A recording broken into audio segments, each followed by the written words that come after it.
राष्ट्रपति से जमा देंगे। हाथ में ले लो, अब मानता नहीं, बहने नहीं आओ तो भी मानता नहीं, हाथ में ले लो खाली।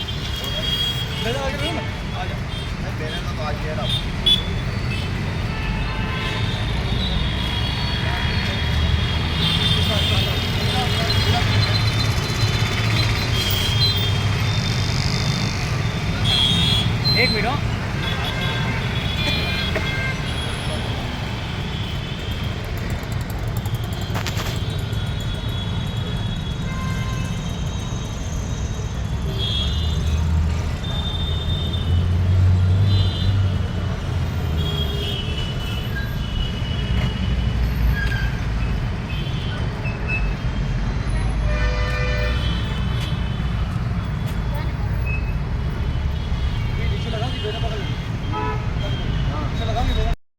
लाइन से मतलब जो अलग अलग लगाए अच्छा रहेगा।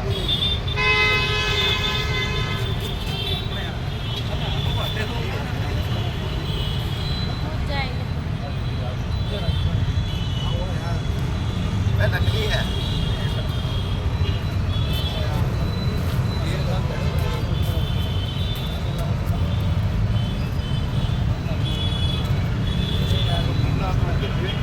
लगा दो।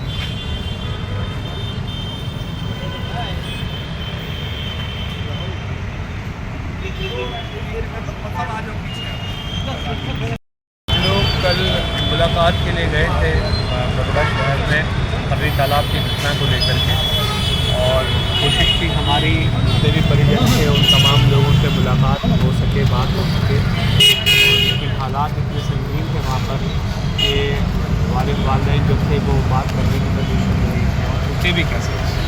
लेकिन सबसे बड़ा सवाल ये है कि रोज़ बरोज़ की बढ़ती घटनाएँ और हर बार एक बार सरकार का ये कहकर सिर्फ छूट जाना कि गमे तेवर चमन बंदी में छोड़वा में नहीं आवे, और हर बार यही होता है, चाहे तक्षशिला का मामला हो, चाहे लखा कांड का मामला हो, चाहे मोरबी का कांड हो, चाहे ये बड़ौदा की जो घटना थी।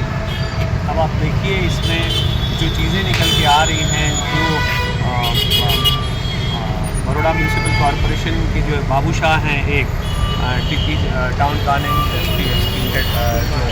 इंचार्ज हैं, उनके भाई के पास ये कॉन्ट्रैक्ट था और उन्होंने वो कॉन्ट्रैक्ट किसी और को दे रखा था और उसके बाद एक ठेले वाला उसको चला रहा था। तो ये परिस्थिति का निर्माण है। तो एक तरफ तो भारतीय जनता पार्टी की सरकार की बड़ी बड़ी बातें और भविष्य में डंका बज गया है ऐसी पूरे बात, और दूसरी तरफ जो हालात हैं व्यक्तिगत कि आप देखिए कि बच्चों के पास लाइफ जैकेट मिली है और उसके बाद हमारा जन का दुश्मन बजा है। हमारे पास बच्चों के लिए ये सिचुएशन है कि बोर्ड की कोई व्यवस्था नहीं है, अच्छे तैराक नहीं हैं। अगर वहाँ पर तैराक भी मौजूद होते तो भी बच्चों को बचाया जा सकता था। और जो घटना घटी है तो देखिए न सिर्फ बच्चे बल्कि जो टीचर हैं वो भी शहीद हुए हैं। अब ये परिस्थिति के अंदर में के बावजूद गुजरात एक रोल मॉडल है और रोज़ बरोज़ बढ़ती हुई एक घटना अगर ये मॉडल है तो ये मॉडल कब तक चलेगा। ऑल इंडिया मजलिस इत्तेहाद मुस्लिमीन सख्त अल्फाजों में मजम्मत करती है। इन बच्चों के माता पिता या जो लोग टीचर्स इसमें शहीद हुए हैं, हम उनको खराजत अकीदत पेश करते हैं और उम्मीद करते हैं कि इनके परिजनों को उम्मीद है कि जो सब्र खुदा की तरफ से मिले और मामला पूरा जो है सामने आए। जो लोग जिम्मेदार हैं उनके खिलाफ सख्त कार्रवाई हो। न सिर्फ कार्रवाई से काम नहीं बनना चाहिए लेकिन एक माइलस्टोन सेट हो। इस तरह से गैर जिम्मेदाराना रवैया रखने वाले जो लोग हैं तंत्र में और उसमें घुसे हुए जो लोग हैं, ऐसे लोगों को आइडेंटिफाई कर मुझे लगता है कि जेल तक पहुंचाने की ज़रूरत है।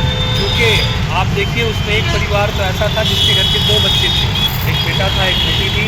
16-17 साल के बाद उनके घर अल्लाह ने खुशी भेजी थी और वो खुशी भी मतलब इन ज़ालिमों की बदौलत वो उनसे छीन ली। तो अब इसको तो आप बयान ही कैसे करेंगे। और आप देखिए उसके बाद निकल के क्या आया कि भई आपको तो मुआवजे के नाम पे चंद रुपए दे दिए जाएंगे। क्या उन बच्चों के माँ बाप को वो स्कूल मिल जाएगा? क्या वो ज़िंदगी में भूल पाएंगे? मुझे लगता है कि इन चीज़ों से निजात पाने के लिए इनके खिलाफ सख्त से सख्त कार्रवाई होनी चाहिए।